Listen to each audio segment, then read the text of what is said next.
에스겔 18장 18, 19, 20절 세 절 같이 한 목소리로 크게 읽어보겠습니다. 시작. 그의 아버지는 심히 포악하여 그 동족을 강탈하고 백성들 중에서 선을 행하지 아니하였으므로 그는 그의 죄악으로 죽으리라. 그런데 너희는 이르기를 아들이 어찌 아버지의 죄를 담당하지 아니하겠느냐 하는도다. 아들이 정의와 공의를 행하며 내 모든 율례를 지켜 행하였으면 그는 반드시 살려니와 범죄하는 그 영혼은 죽을지라. 아들은 아버지의 죄악을 담당하지 아니할 것이요 아버지는 아들의 죄악을 담당하지 아니하리니 의인의 공의도 자기에게로 돌아가고 악인의 악도 자기에게로 돌아가니라. 아멘. 여러분, 아빠와 아들이 있습니다. 두 사람은 자전거 내기를 하면서 시장으로 가기로 했습니다.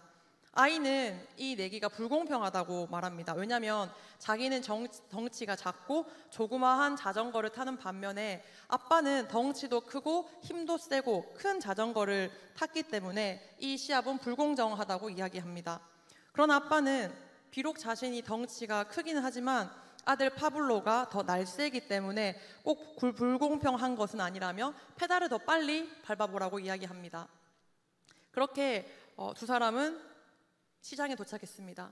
아들은 장 보기 전에 도넛이 먹고 싶었어요. 그러나 아빠는 장을 다 본 이후에 먹어야 된다고 말했습니다. 아들은 도넛을 먹고 싶은 지금 먹지 못하는 것이 불공평하다고 이야기합니다. 그러나 아빠는 아들뿐만 아니라 자신도 도넛을 먹고 있지 않기 때문에 이것은 공평한 것이라고 반박합니다. 같은 상황임에도 파블로와 이 아빠의 입장은 정반대입니다. 핫초코를 주문할 때도 마찬가지였습니다. 하나는 큰 컵으로 또 하나는 작은 컵으로 주문합니다. 파블로는 이 상황이 불공평하다고 말합니다. 그러나 아빠는 공평하다고 계속 이야기합니다. 장을 다 보고 도넛을 다 먹은 두 사람은 이제 집으로 향합니다. 그때 아들이 이렇게 이야기합니다. 집까지 시합해요, 아빠. 그러고 작은 자전거 위에 아이는 올라타고 떠나버립니다. 아빠의 손에는 장을 본 식재료들과 물품들이 한가득합니다. 아빠가 말합니다. 불공평해. 이 이야기는 그 불공평해요라는 어린이 그림 동화에 나오는 이야기입니다. 이야기 잘 흐름을 이해하셨죠? 여러분은 여러분의 이 이야기 속에서 공평함과 불공평함이 어떻게 와 닿으셨나요? 성경을 보면 참 불공평해 보인다라고 생각되어지는 어떤 사건들이 많이 등장합니다. 여러분은 어떤 말씀에 좀 불공평해 보이셨나요?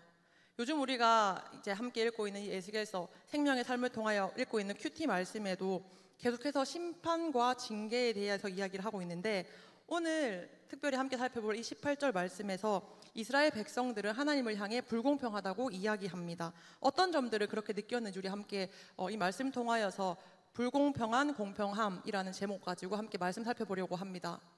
우리가 오늘 함께 볼 이 18장 말씀은 한 속담으로 시작되어집니다. 우리 한번 2절 말씀 같이 읽어볼까요? 시작. 너희가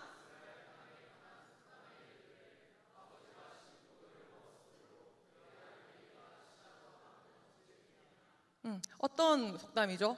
아버지가 신포도를 먹었으므로 그의 아들의 이가 시다 라는 이스라엘의 속담입니다. 이 에스겔에 쓰인 당시 배경이 여러분 바벨론 포로인 것들 이제 아시죠? 그 포로기 가운데 쓰여졌는데요. 그 당시에 유다 백성들은 자신들이 겪고 있는 이 고난이 아버지 세대의 잘못이라 생각했습니다. 즉 조상들의 죄 때문에 자신들이 포로로 끌려왔다라고 생각하면서 자신들이 이 신세가 된 것, 또 이 나라가 이 꼴이 된 것은 모두 다 우리의 윗세대 때문이다 라고 이야기합니다. 그래서 이 속담을 들어오는 거죠. 우리가 이가 시린 것, 우리의 이가 시린 것은 우리 때문이 아니라 포도를 먹은 아버지 세대의 잘못이다 라는 것이 그들의 입장이었습니다. 이러한 이스라엘 백성에게 여호와 하나님은 에스겔의 입을 통하여 의인과 악인 3대 이야기를 합니다. 아까 우리가 읽었던 말씀 본문이랑도 이어지는데요. 한 의롭게 살았던 사람이 있습니다. 그는 정의와 공의를 따라 살며 우상을 섬기지 않고 음란한 죄를 짓지 않고 사람들을 학대하지 않으며 여호와의 말씀과 규례를 지켜 살아온 신실한 사람이었습니다. 그러한 의롭게 살았던 한 사람이 아들을 낳았습니다. 그런데 이 아들은 자신의 아버지와는 달리 모든 죄악을 행하는 자입니다. 우상을 숭배하고 이웃의 아내를 범하고 또 가난하고 궁핍한 자를 학대합니다. 그리고 그런 그가 또다시 아들을 낳았습니다. 이 아들은 아버지가 행한 모든 죄악들을 보고 두려웠습니다. 그래서 아버지가 행한 대로 행하지 않고 우상에게 눈을 돌리지 않고 이웃의 아내를 더럽히지도 않고 사람을 학대하지도 않고 여호와의 규례를 지키며 율법대로 살아가는 자였습니다. 이야기가 이해되시죠? 이게 에스겔 18장에 나오는 이야기거든요. 18, 19절 우리 말씀 한번 같이 읽어보겠습니다. 시작.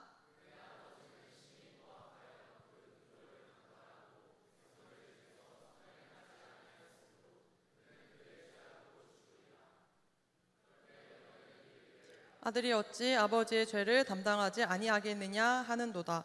여러분, 방금 말씀 읽었던 것처럼 아들이 포악한 아버지의 죄를 담당하는 것이 마땅한 일일까요? 여러분의 생각은 어떻습니까? 유다의 포로들은 이 앞선 앞에 그 속담 있잖아요. 아버지가 포도를 먹어서 아들이 이가 시다. 이 속담을 들며 자신들은 죄가 없다라고, 그저 포악한 아버지의 아들이기 때문에 자기가 아버지의 죄를 담당하고 있을 뿐이라고 말합니다. 아버지가 포악하고 또 동족들을 강탈하고 백성들 중에서 선을 행하지 않기 때문에 자식된 자신들도 여전히 아버지의 죄를 담당하기 위해서 이렇게 포로가 되었다고, 이런 신세가 되었다고, 핍박받는 고통 속에 있다고 믿었던 것 같습니다. 그러면서 아버지의 죄 때문에 고통받는 스스로를 내버려 두시는 하나님을 정당하지 않다고 여기고, 또 스스로는 죄가 전혀 없다고 이 상황에 대한 책임을 윗세대에 전가하는 모습을 볼 수 있습니다. 책임 전가하고 있죠.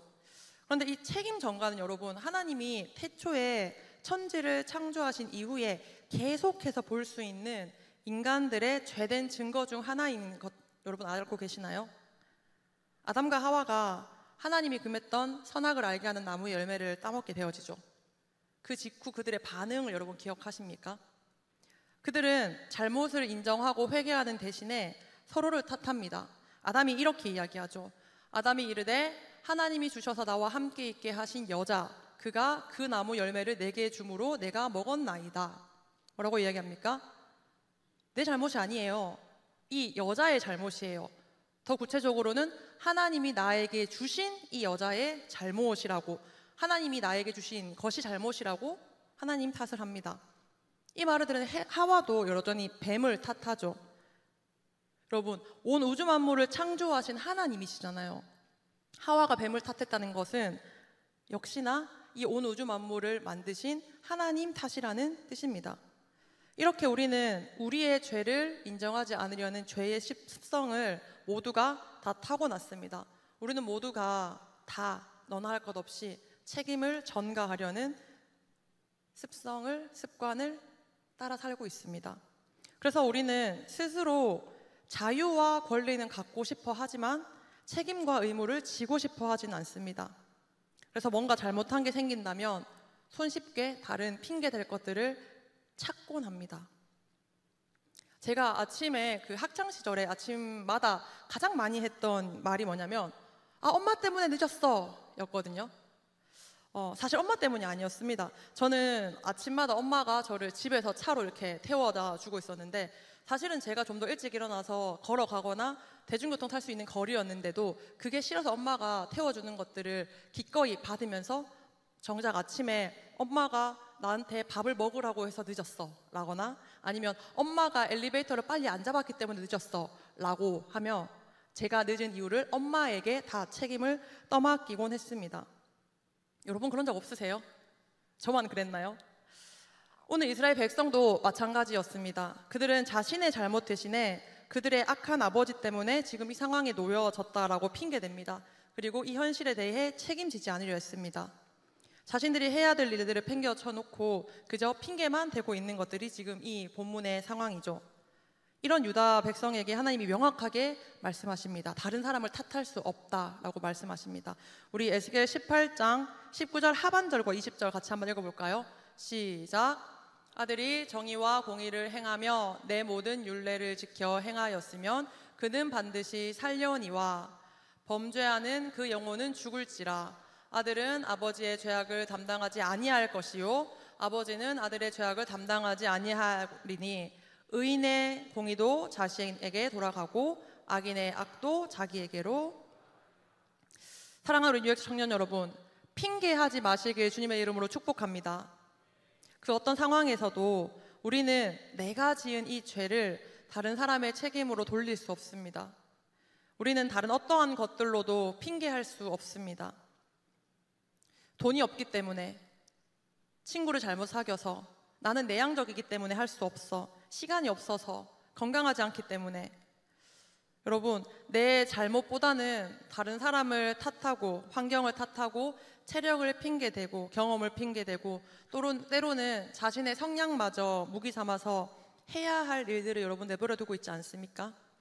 여러분 가운데 해야 할 일이 무엇인지 알지만 다양한 이유들로 그것들을 내팽겨 치고 있지 않습니까? 책임지고 싶지 않아 미뤄둔 일들이 있다면 이제 그만 핑계댑시다. 잘 되면 내 탓, 안 되면 남 탓하는 습관이 있다면 이 시간 그 모든 것들을 제대로 직면하기를 축복합니다.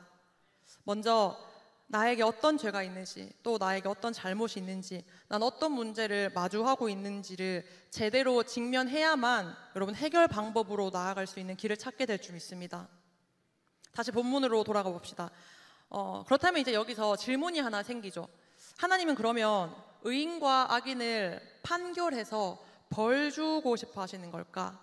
혹은 악인에게는 그 어떠한 기회도 없는 것일까? 하나님은 잘못한 자들을 칼같이 징계하시기 위하여서 무엇이 옳고 그른지를 계속해서 평가하시는 분이실까? 우리 21절, 22절도 한번 같이 읽어보겠습니다. 시작!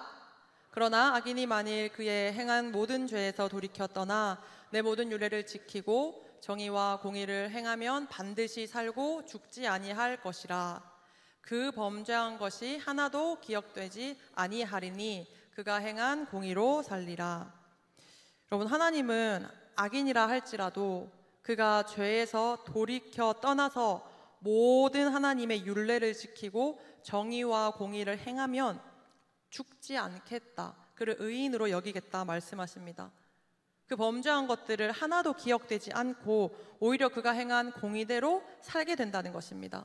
마치 없던 일처럼 하나님은 죄에서 돌이킨 자의 범죄를 하나도 기억하지 않겠다고 말씀하십니다. 사랑하는 우리 뉴욕 청년 여러분, 여러분 가운데 하나님 앞에서 범죄한 것들이 있습니까? 여전히 하나님보다 더 사랑하는 것들이 있습니까?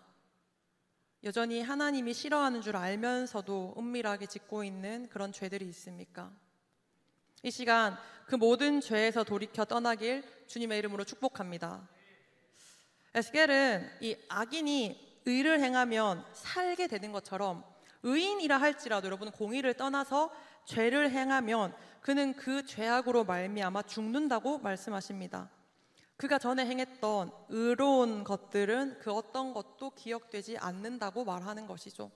이를테면 우리가 회개하여서 다시 옳은 길로 살아가고 있는 지금 또 다른 죄를 짓는다면 우리가 옳은 길로 살았던 혹은 순종하여 섬겼던 우리가 봉사하였던 그 모든 시간들을 마치 없는 것처럼 여기고 악인으로 취급하신다라고 말씀하십니다. 여러분, 하나님의 말씀은 누구에게나 공평합니다. 믿으십니까? 그렇다면 이 말 굉장히 무서운 말입니다. 그렇죠.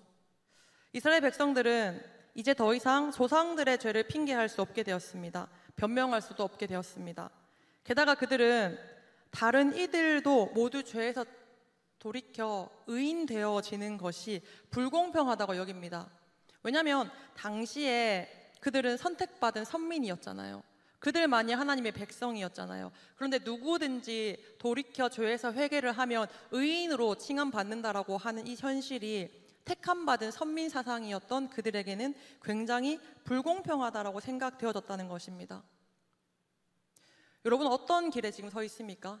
여러분은 죄를 완전하게 회개하여서 그 길을 계속해서 회개한 상태로 걸어가고 있으십니까? 아니면 의인이었지만, 얼마 전까지 리더로 섬겼지만, 얼마 전까지 하나님을 사랑했지만, 혹은 과거 어느 시점에 하나님을 뜨겁게 만났지만 지금은 죄악된 길을 향하여 걸어가고 있습니까? 여러분이 중요한 시험이나 면접을 본다고 한번 생각해 봅시다. 지각하면 무조건 그 시험이나 면접에서 F를 받거나 탈락하게 된다고 한번 가정해 봅시다. 대학생들은 시험으로 생각해 보시면 좋을 것 같고, 직장인들이나 취준생들은 면접이나 중요한 그런 것들로 생각해 보면 좋겠죠. 우리가 지각했을 때 무조건 F를 받는다 생각한다면 어떤 일이 있어도 무조건 그 자리에 그 시간에 가게 되어지겠죠. 여러분이 만약에 중요한 약속이 있었지만 그 시간에 지각할 수 없어서 약속을 취소하고 그 자리에 갔다고 생각해 봅시다. 그래서 이제 시험이 시작되기를 기다리고 있어요. 10분이 지났습니다. 정시된 시간에. 약속된 시간이 10분이 지나고 누군가가 문을 열고 들어왔습니다. 그러면 여러분 생각에 그 사람은 어떻게 취급받아야 됩니까? 정해진 시간에 지나왔기 때문에 약속한 그대로 그 사람은 F를 받는 것이 공평한 것이죠. 그런 측면에서 하나님이 죄 지은 자들을 심판하겠다 말씀하셨으면 기회를 주지 아니하시고 심판하시는 것이야말로 사실은 공평할 수 있잖아요. 죄 짓지 않았다 하더라도 계속 지켜보면서 언젠가 죄 짓게 되어지면 그 자리에서 바로 처단하는 것이 사실 어쩌면 우리가 생각하는 이 시대의 공평이지 않습니까? 그런데 우리는 때때로 하나님이 나를 참으시고 기다리시고 또 죄악 가운데 회개할 때 받아주시는 것을 너무 당연하게 생각합니다. 사랑의 하나님이 공평하다고 생각합니다. 하나님이 나를 사랑하는 것이 공평하다고 여깁니다. 하나님이 나를 기다리시는 것이, 내가 죄악 가운데 있더라도 나를 참으시는 것이 공평하다고 여깁니다. 하나님의 그 사랑을 당연하게 생각하고 또 때로는 아무렇지 않은 것처럼 가볍게 생각하기도 합니다. 30절 다 함께 읽겠습니다. 주 여호와의 말씀이니라. 이스라엘 족속아, 내가 너희 각 사람이 행한 대로 심판할지라. 너희는 돌이켜 회개하고 모든 죄에서 떠날지어다. 그리한즉 이것이 너희에게 죄악의 걸림돌이 되지 아니하리라. 여러분 보세요. 죄 가운데서 다시 돌아와서 받아주는 것이 이 불공평해 보이지만 이게 하나님의 공평함이라고 일단 쳐봅시다. 그래서 죄 지은 우리가 다시 회개하고 하나님께로 돌아갔다고 한번 쳐봅시다. 그런데 여기에서 오늘 문제가 발생합니다. 모든 죄에서 떠날지어다. 여러분, 모든 죄에서 항상 늘 한순간도 빠짐없이 떠날 자신 있습니까? 그럴 능력이 있습니까? 돌이켜 회개해서 죄에서 떠난 이후에 죄를 다시는 짓지 않고 죄에서 떠난 그 상태로 평생 살아갈 자신이 있습니까? 오늘 살펴본 이 말씀대로라면 우리가 의인이라 할지라도 죄를 짓는다면 그 죄로 말미암아 죽을 것입니다. 그렇다면 우리는 이곳에 있는 저와 여러분에게는 아무런 소망이 없습니다. 왜냐하면 인간은 무조건 언젠가는 반드시 죄를 짓기 때문입니다. 우리가 잠깐 얼마 동안은 거룩하고 경건하게 살아갈 수 있을지도 모릅니다. 그러나 분명한 사실은 우리는 또다시 죄를 지을 것이라는 것입니다. 모든 죄에서 떠나는 것 자체가 우리에게는 불가능하다라는 것이죠. 결국 우리는 행한 대로 심판받게 되어집니다. 돌이켜 회개했다 싶다가도 또 얼마 못 가 다시 하나님 앞에 죄짓고 핑계하고 남 탓하게 될 것이 분명하다라는 것입니다. 우리의 의는 지속적이지도 않고 완전하지도 않습니다. 우리의 공의와 정의는 그 기준을 계속해서 지켜낼 수 없는 잣대가 우리에게 있습니다. 우리의 힘과 능력으로는 우리를 의롭다 할 수 있는 것은 단언컨대 그 어떠한 것도 없습니다. 그 누구도 우리의 의로 지속할 수 없다는 것입니다. 그런데 하나님께서 이 완전한 공의의 기준을 포기하지 않으셨어요. 하나님은 놀랍게도 그 기준을 만족시키기 위해서 하나님 자신이 직접 움직이셨습니다. 하나님의 아들이신 예수 그리스도, 그분이 죄인인 우리가 서야 할 그 자리에 섰습니다. 그리고 죄가 없으신 그분이 죄인처럼 십자가 형벌을 받으셨습니다. 완전히 의로우신 그분이 우리의 불의를 대신하여 죽으셨습니다. 고린도후서 5장 21절 함께 읽겠습니다. 하나님이 죄를 알지도 못하신 이를 우리를 대신하여 죄로 삼으신 것은 우리로 하여금 그 안에서 하나님의 의가 되게 하려 하심이라. 여러분, 똑같은 죄를 지은 사람이 상대방의 죄값을 대신할 수 있을까요? 예를 들어서 저와 여러분이 동일하게 아주 큰 범죄를 저질러서 사형의 선고를 받았다고 칩시다. 제가 여러분을 대신해서 여러분의 그 사형을 대신할 수 있을까요? 없습니다. 왜냐하면 저에게는 저의 사형값이라는 죄값이 있기 때문이죠. 우리는 모두 죄인입니다. 따라서 우리에게는 우리를 의롭게 할 수 있는 다른 어떠한 방편도 없습니다. 그래서 하나님은 죄를 알지도 못하신 이에게 우리를 대신해서 죄를 짊어지도록, 즉 갚도록 하셨습니다. 구약의 제사를 우리가 알고 있죠. 흠없고 정결한 짐승들을 잡아서 죽이고 그 짐승이 죽음으로 인하여서 나의 죄값을 대신 이 짐승이 가져갔다라고 하는 것이잖아요. 근데 사람과 짐승의 이 무게가 다르죠. 그래서 사람의 죄값을 대신 짊어진 짐승을 죽이는 제사법은요, 매 절기마다 계속 이루어졌어야 하는 거예요. 그러니까 쉽게 말하자면 한 짐승의 한 목숨은 한 사람의 한 죄값밖에 되지 않는다는 겁니다. 그런데 예수 그리스도께서 죄 없고 흠 없으신 그분께서 어린 양이 되셔서 우리의 모든 죄를 짊어지시고 대신 죽으셨습니다. 우리는 이 사실과 이 사건에 대해서 너무 많이 들어서 어쩌면 또 진릴 만큼 들어서 무감할지도 모르겠습니다.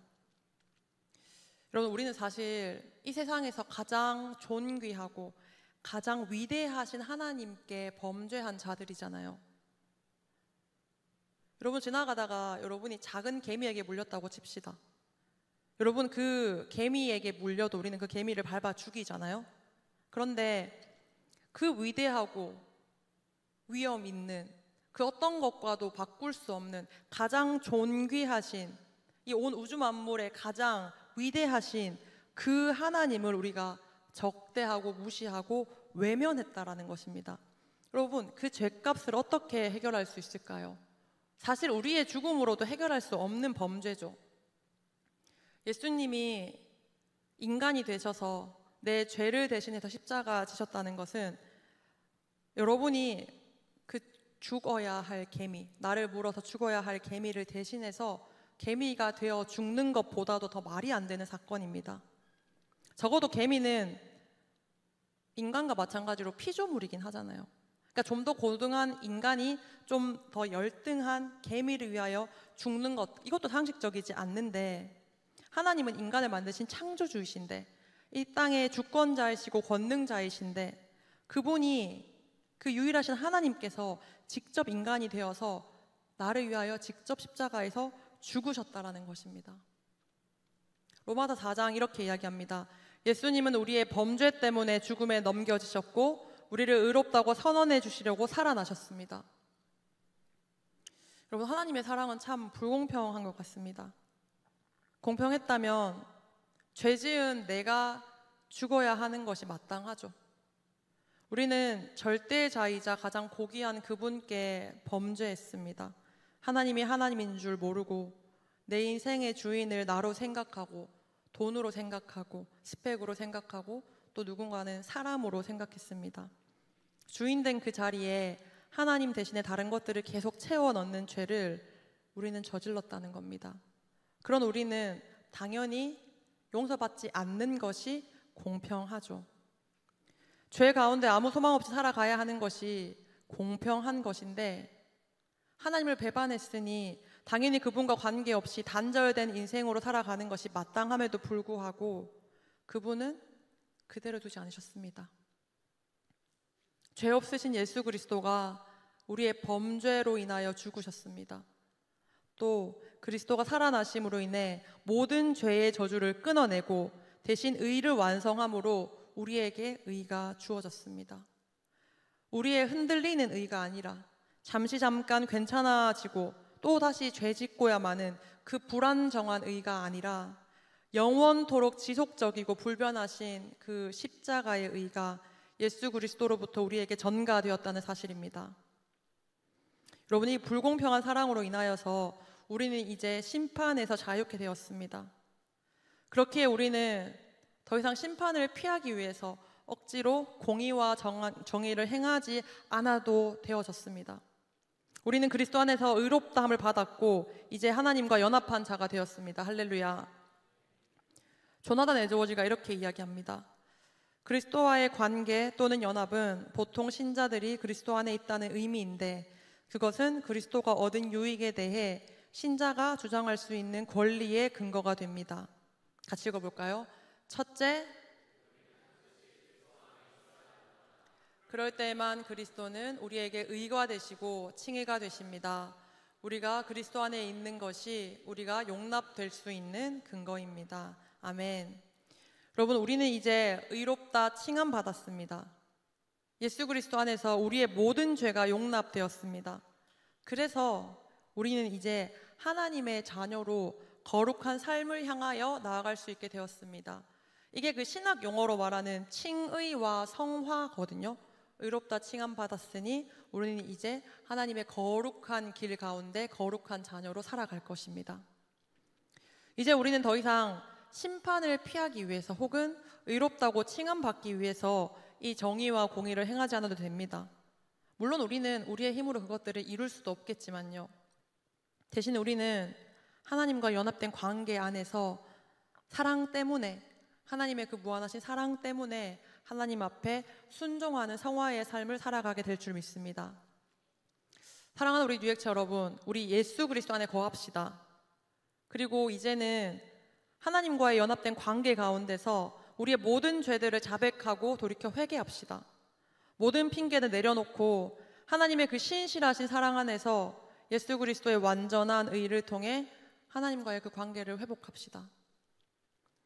말씀을 정리하기 전에 제가 얼마 전에 그 터키에서 사역하는 선교사님을 만났거든요. 터키가 무슬림 국가잖아요. 제가 무슬림의 신앙이랑 우리의 신앙에 대해서 선교사님과 잠시 이야기 나눴습니다. 무슬림이 믿는 그 신이 알라잖아요. 그러니까 알라가 아랍어로 하나님이란 뜻이에요. 그러니까 언어는 다르지만 어쨌거나 하나님이잖아요. 우리도 하나님 믿잖아요. 그래서 그들이 믿는 하나님은 도대체 어떤 하나님이냐 하고 물었더니 그 선교사님이 뭐라고 얘기했냐면, 그들이 믿는 하나님은 공의의 하나님입니다. 그 하나님은 사랑할 줄 모릅니다. 이렇게 이야기하더라고요. 여러분의 하나님 어떤 하나님이십니까? 반드시 하나님은 심판하십니다. 왜냐하면 하나님은 공의의 하나님이시니까요.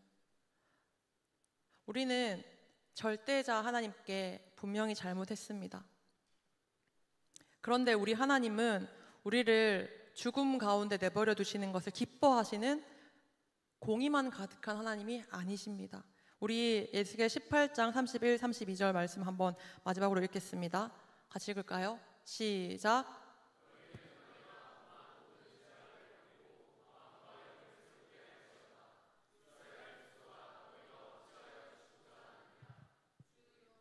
주 여호와의 말씀이니라. 죽을 자가 죽는 것도 내가 기뻐하지 아니하노니 너희는 스스로 돌이키고 살지어다. 아멘. 여러분 31절 말씀에 보면 너희가 범한 모든 죄악을 버리고 마음과 영을 새롭게 할지어다 라고 이야기합니다. 하나님을 심판자로만 보면 우리의 이 신앙은 의무와 부담이 될 뿐입니다. 그러나 하나님을 나를 위해 불공평하게까지 사랑하신 아버지로 본다면 신앙은 기쁨과 자유가 되어집니다.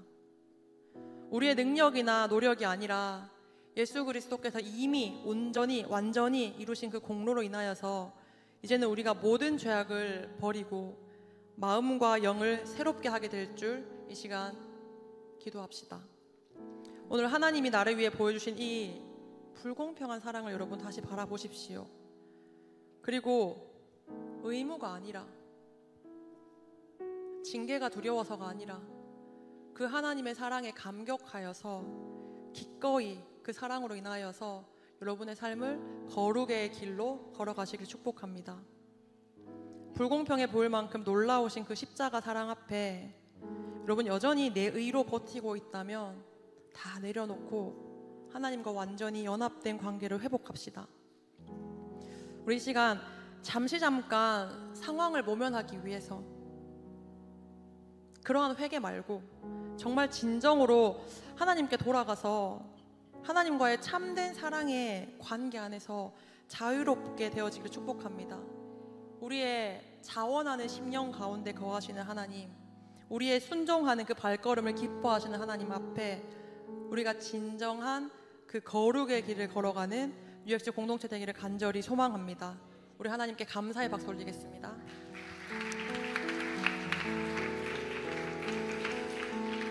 우리 함께 찬양합시다.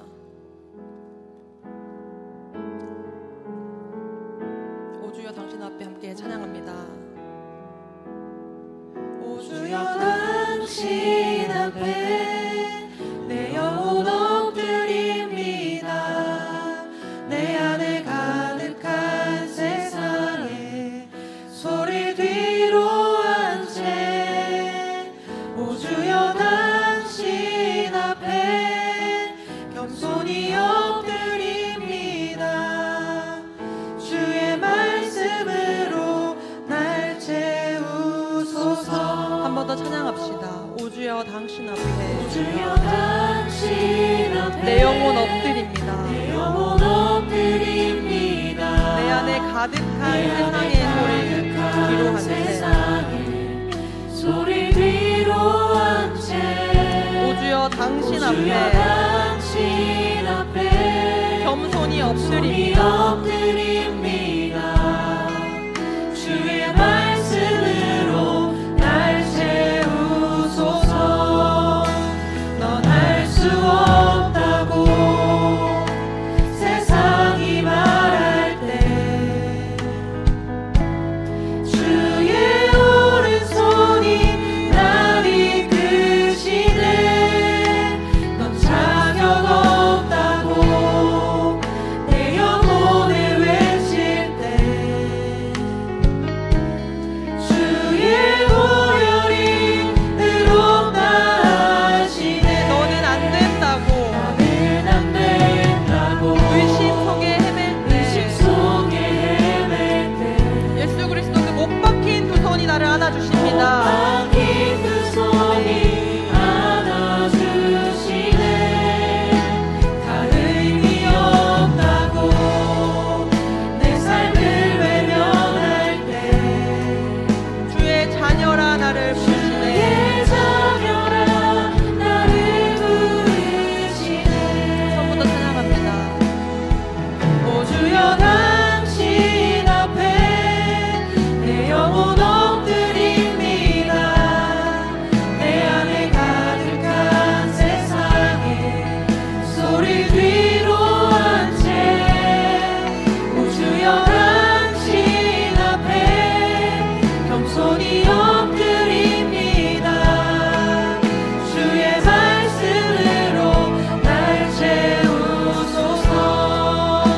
넌 할 수 없다고 세상이 말할 때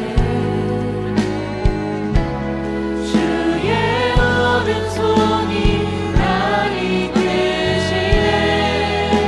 넌 자격 없다고 내 영혼에 외칠 때 주의 보혈이 의롭다 하시네. 나는 안 된다고 나는 안 된다고 의심 속에 헤맬 때 못 박힌 두 손이 안아주시네. 다 의미 없다고 내 삶을 외면할 때 주의 자녀라 나를 부르시네.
그 어떠한 소리가 우리를 유혹한다 할지라도 우리 다른 음성에 흔들리지 말고 하나님 앞에만 엎드립시다.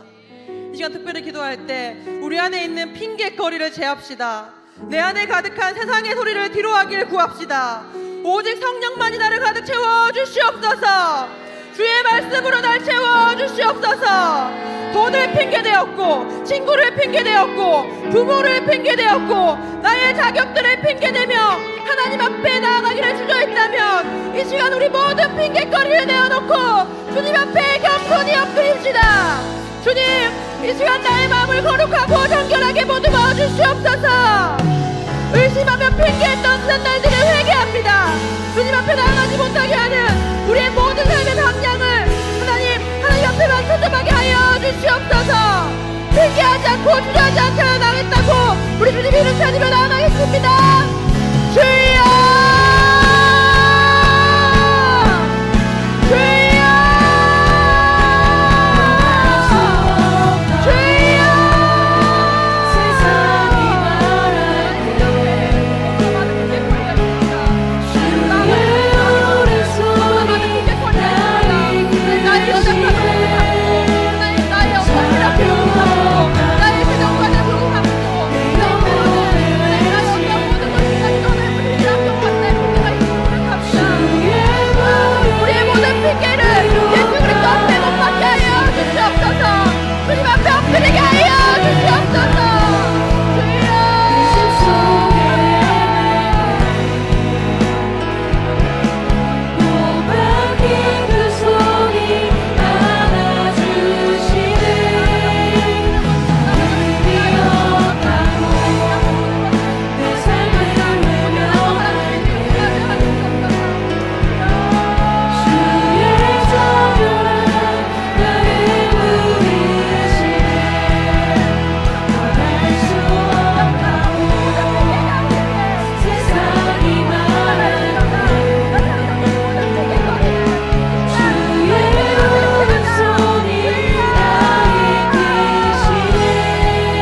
우리의 모든 것을 돌이켜 예수 이름만을 선포하길 소원합니다. 우리 안에 있던 모든 가치 판단을 주님께 내려놓겠습니다. 불공평하다 생각했던 내 모든 마음과 생각까지도 내 상황을 핑계하며 내 사정을 핑계하며 사람들을 향해 날 세우고 하나님께 대적하였던 모든 시간들을 이 시간 회개합니다. 주님, 우리를 사로잡는 모든 중독을 끊어내고 주님 앞에 나아가겠습니다. 주님을 대적했던 내 지난 시간들을 내려놓고 주님만을 선포하는 인생으로 살아가겠습니다. 우리 시간 우리에게 있는 모든 죄악된 것들을 낱낱이 주님 앞에 아뢰읍시다. 우리가 하나님께 회개할 때에 가던 길을 돌이켜 다시 예수 그리스도께로 방향을 재조정하기만 한다면 하나님은 우리가 하나님께 범죄한 모든 것을 하나도 기억하지 않겠다고 말씀하시는 신실하신 분이심을 기억하시길 축복합니다. 나의 가정과 나의 직장과 나의 캠퍼스와 나의 일상을 흔드는 모든 원수된 것들은 이 시간 예수 그리스도의 이름으로 떠나갈지어다. 우리 주님 이름 잡고 기도하겠습니다. 주여! 그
여러분 그거 아세요?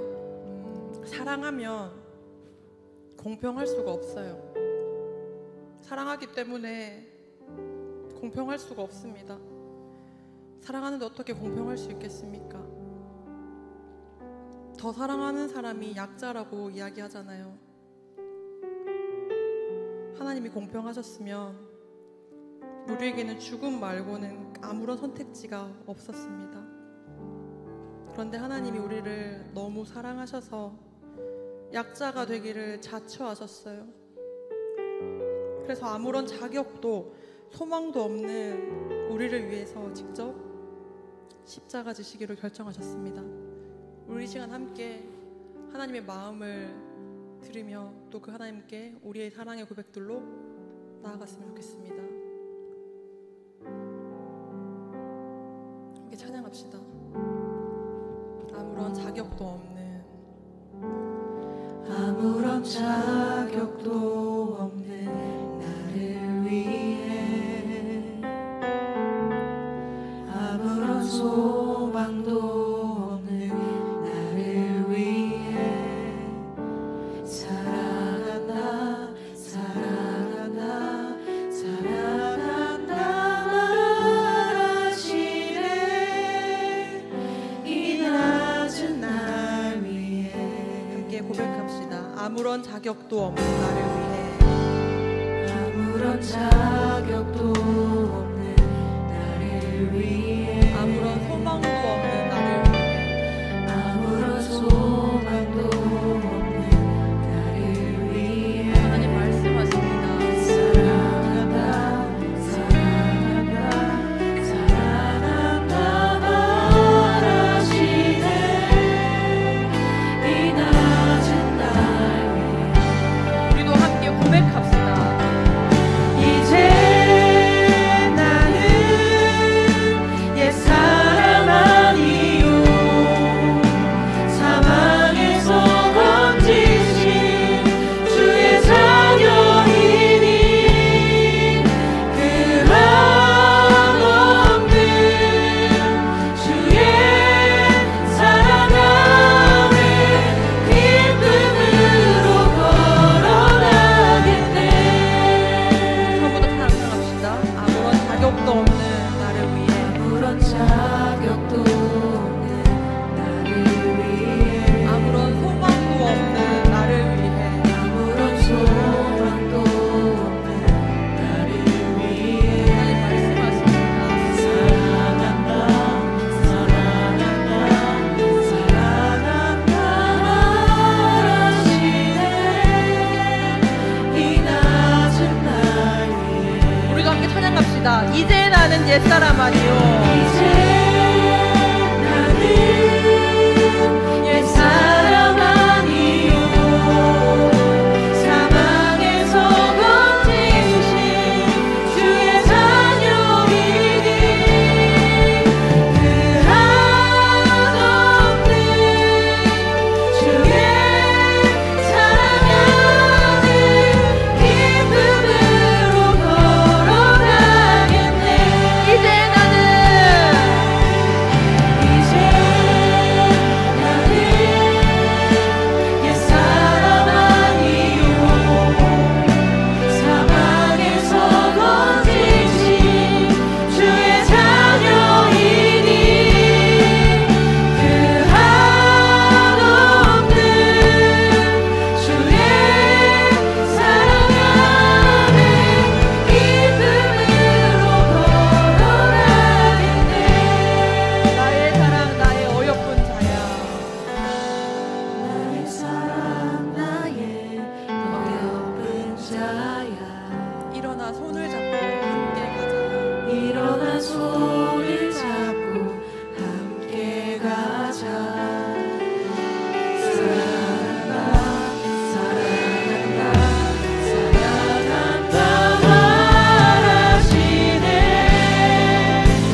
형식적이고 가식적인 모습 다 내려놓읍시다. 우리의 온 마음과 영혼을 새롭게 하여 그분과의 사랑의 관계 안으로 걸어갑시다. 여러분, 나를 사랑하사 나를 위하여 자기 아들을 아끼지 않으신 그분께 내 모든 것을 아낌없이 드리겠노라 고백합시다. 심판이 두려워서가 아니라, 징계가 걱정되어서가 아니라, 하나님의 그 사랑에 감격하여서 그 사랑이 나를 차고 넘치게 만들기 때문에 우리가 그 사랑의 고백을 하길 원합니다. 이 시간 우리 주님 찾고 기도하겠습니다. 주여, 주여, 주여.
예수 안에 있는 생명의 성령의 법이 죄와 사망의 법에서 너를 해방하였음이라. 하나님, 우리를 너무 사랑하셔서 불공평한 선택까지도 마다하지 않으시고 하나님이신 그분께서 이 땅에 인간의 몸으로 오셔서 나의 죄를 대신해 십자가에 못 박힌 것을 우리 이 시간 고백합니다. 하나님, 우리가 이 시간 의무나 또 징계받을까봐 두려워 하나님을 섬기는 것 아니라 하나님 그 사랑에 우리가 감격하여서 하나님, 우리가 이 땅 가운데에 하나님의 백성으로 살아갈 수 있도록 허락하여 주시옵소서. 아무 소망도 능력도 없는 우리에게 그 어떠한 의도 행할 자격 없는, 행할 능력 없는 우리를 대신하여 십자가에서 온전히 이루신 그 예수 그리스도를 믿습니다.